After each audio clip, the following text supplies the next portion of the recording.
Hello, Jonas, aka Synsonic, back again with a new video.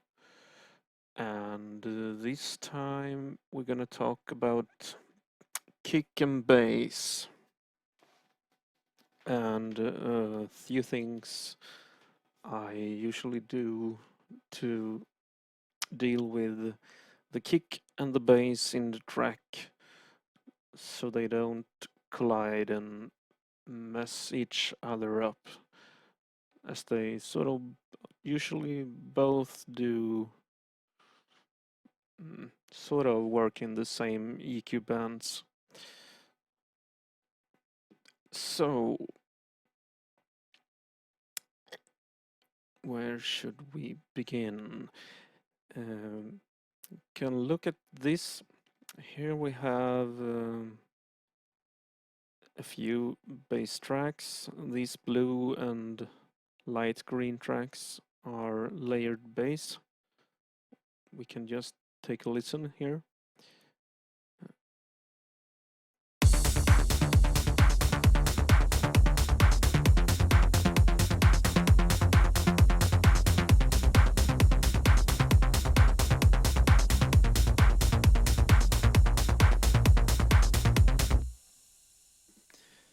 Yes, and if we just listen to them here, I have two deep bass,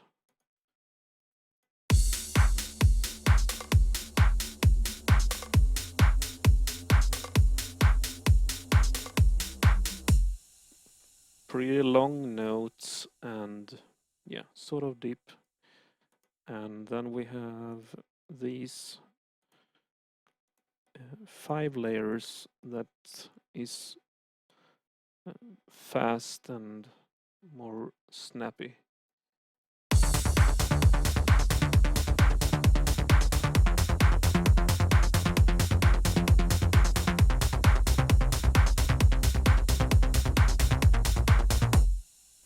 And these are the ones doing the most work, but they all have their purpose.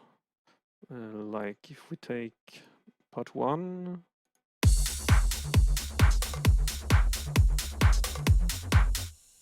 that's a deep one. Part two, a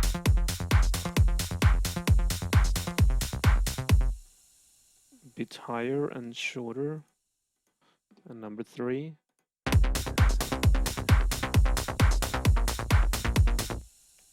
kind of deep but dry. And here,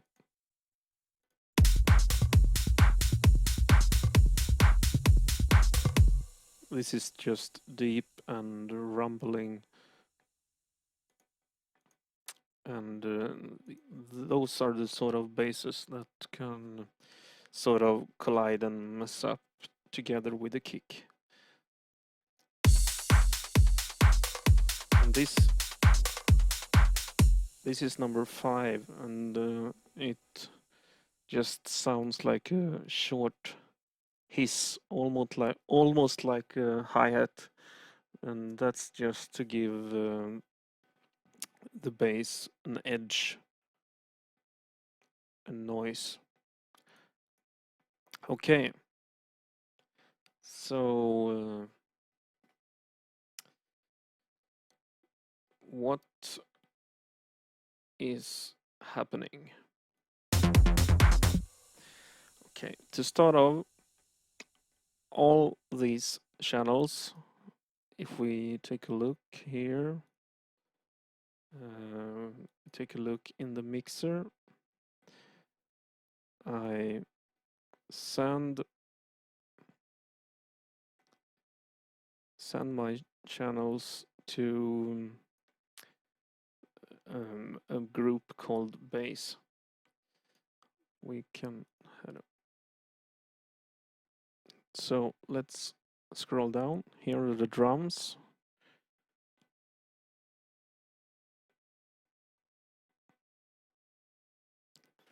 And here we have the bass.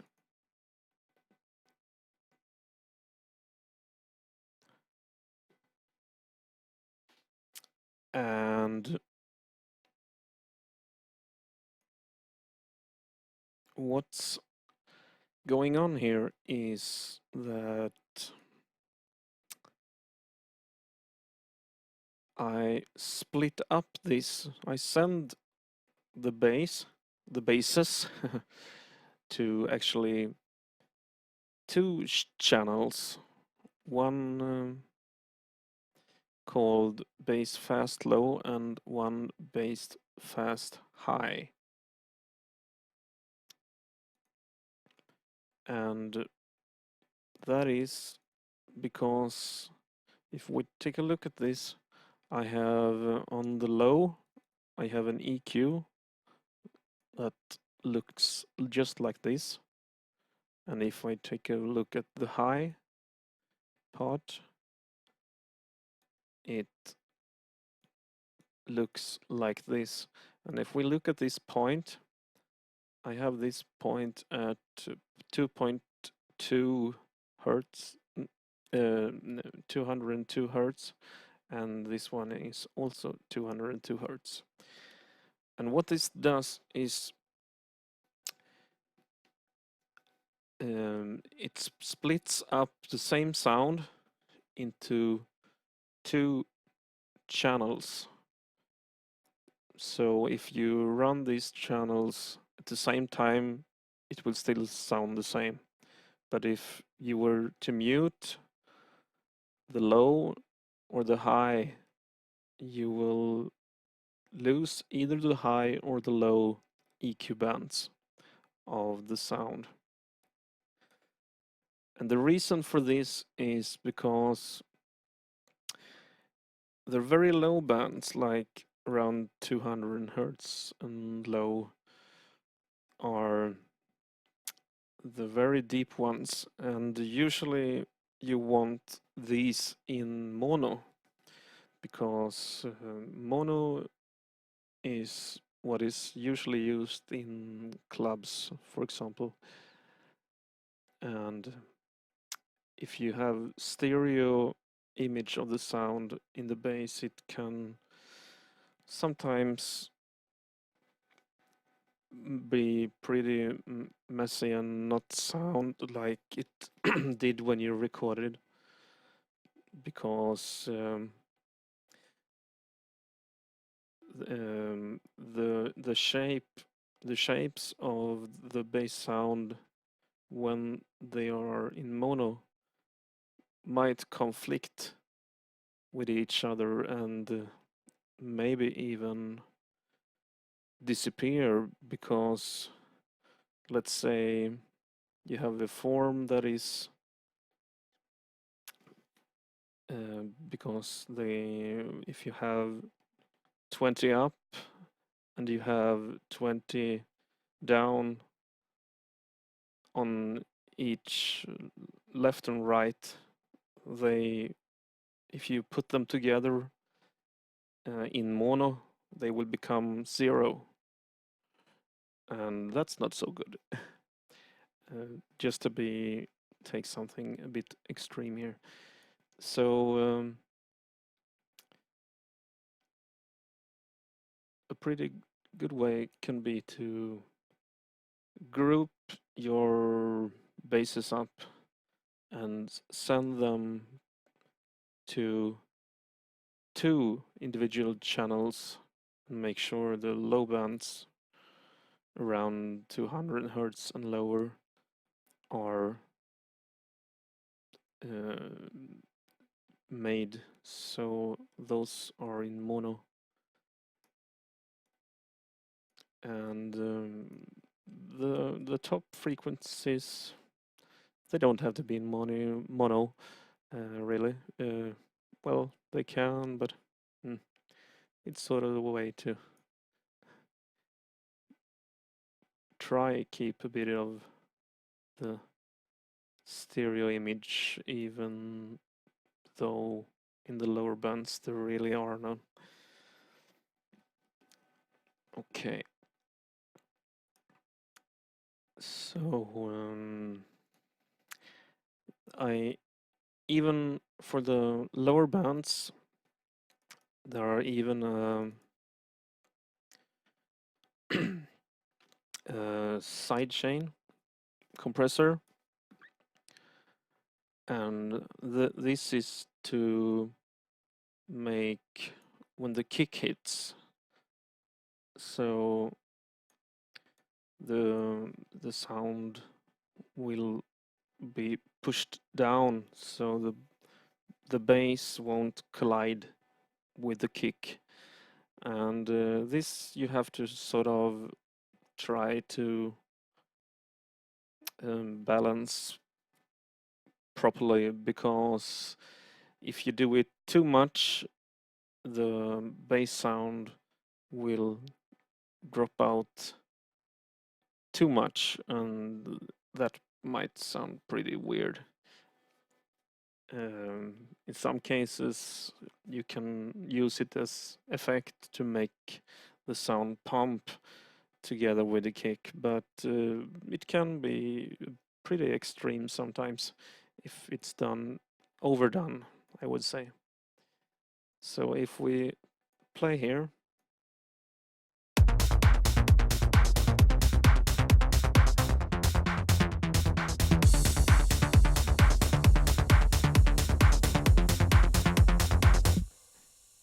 you can see that the compression works here on the bass around minus 13 dB. And one thing is that I don't I don't use the kick always for triggering. I just have another channel. If we head up to the drums, and here it is. It has the same pattern as my kick. It's actually two kicks because they are layered.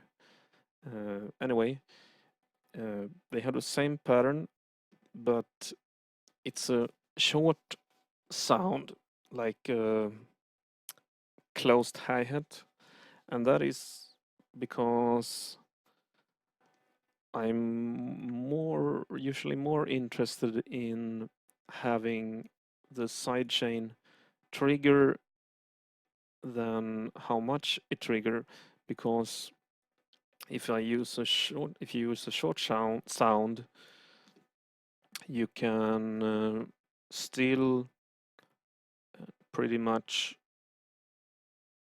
play around with the attack and release time of how the compressor sounds as its best. And yeah, because if you have a kick that has a very long, maybe a long tail, the compressor will still trigger all the way when you have that long tail, and you might not always need all that tail of the real kick sound to work together with the compressor that's working on the bass. Okay, there is one more thing, and if you take a look at these low and high bass groups, I eventually send them all to a group where I bring all the bass sounds together for sort of a final stage. And I have it here, and down here, final bass. I have finals for all kick drums, effects, leads, pads. And if we look at the bass here, I have made some EQing in the high because just some tweaks. But this down here around 84 Hertz, this is actually for the kick. It's a drop in around 2 decibels. And if we take a look at the kick, you can see I have the same little bell nudge here on the curve at the same frequency as on the bass. And this is because the kick sort of have a sweet spot where you can like hear it tick and thump where it works the most. And this is just to bring it forth just a little bit more when the bass is summed up and final together with the kick.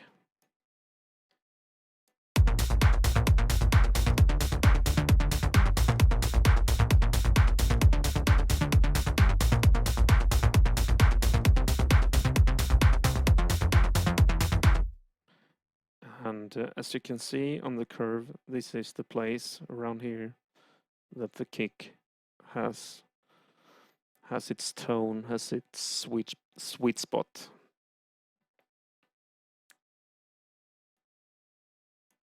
And yeah, that's pretty much it.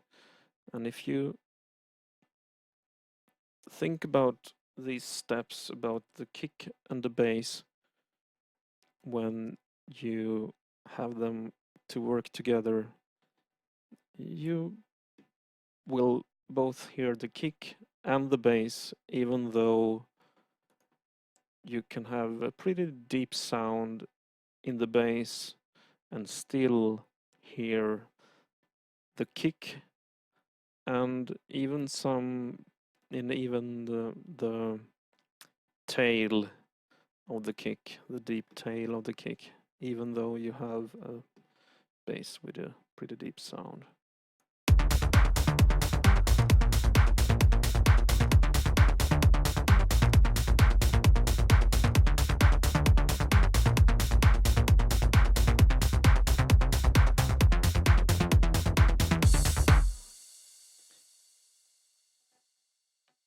Yes. Okay. Well, that's it for this time. So, until next time, cheers.